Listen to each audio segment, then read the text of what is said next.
start. Mr. Deputy Chairman, this is only an amending bill and the time is also very short.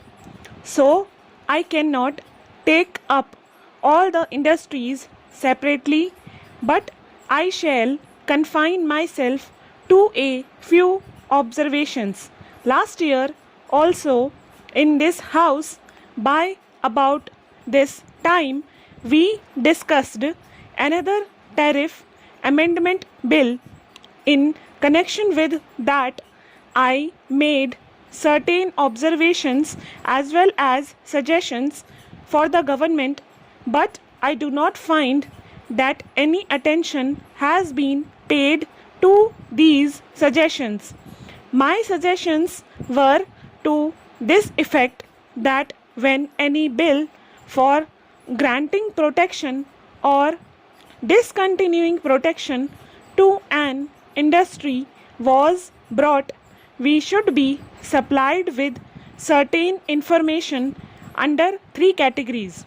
The first information was whether the protection granted to an industry had been used only by the indigenous industry or advantage of the protection had been taken by foreign capital entrenched in that industry, because, sir, I submit that the main purpose for granting protection to certain industries is to develop our national industries, but if it is found that taking advantage of the protection, foreign capital goes into those fields where the industry is not highly developed or it does not involve a huge outlay of capital or huge outlay of machinery, the protection becomes a farce.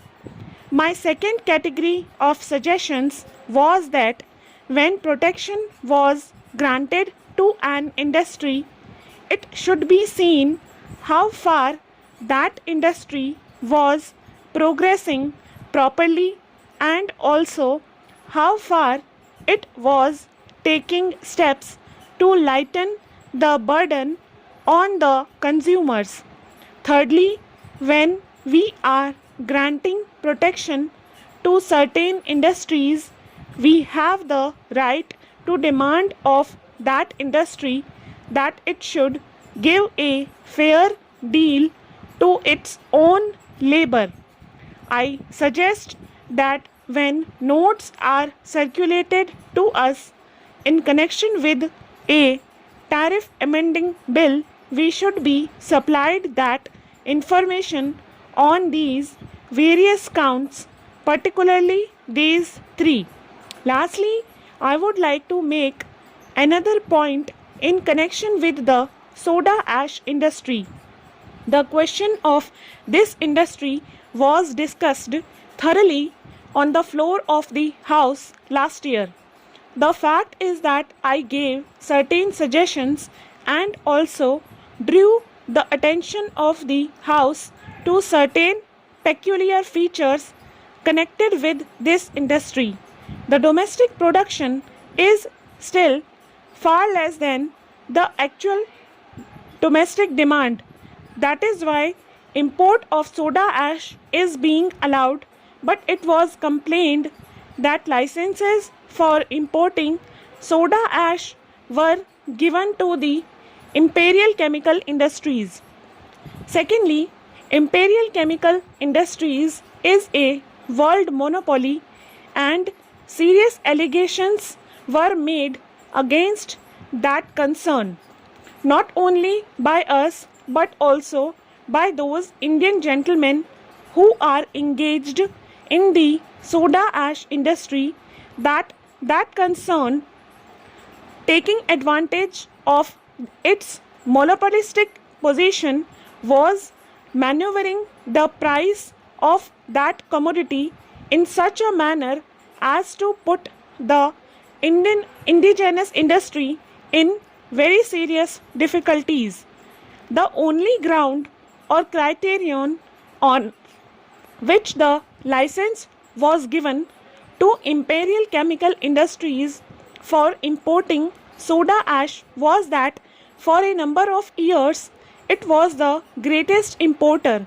But if, while granting protection to a national industry, we look at things in such a mechanical and superficial way, it defeats the very purpose for which Parliament is enacting this piece of legislation. About these things, I have no information as to what is the present position, whether these suggestions were considered, whether the matter was looked into, whether any investigation was undertaken, and if so, with what result. On these matters, we have not been supplied with any information. Therefore, I agree to some extent with my honorable friend Mr. Kishan Chand that we are confronted with some tariff amending bills in installments. These bills are presented before us as necessity arises, but while they come to us, we do not have the total picture before us. Whatever information is given is of a very general nature and superficial, and it does not really help us to understand the real position as regards those points which I have made out. Mr. Deputy Chairman, as the time is short, I should like to confine myself to 2 or 3 observations.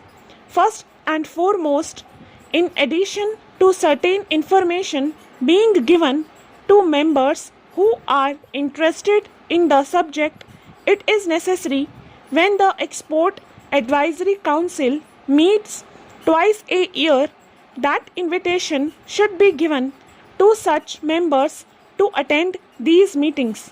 The government itself will benefit by the members listening to the viewpoints put by those people who are in the trade.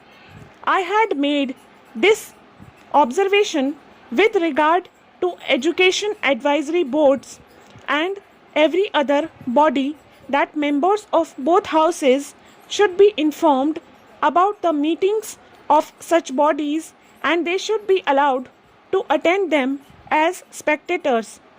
They will not take part in the proceedings, but there could be nothing lost as far as both the government and the members are concerned by the members being allowed to attend these meetings. Secondly, though this may not be exactly the occasion to deal with it, I want to put to the Honorable Minister this point and seek his advice. Stop.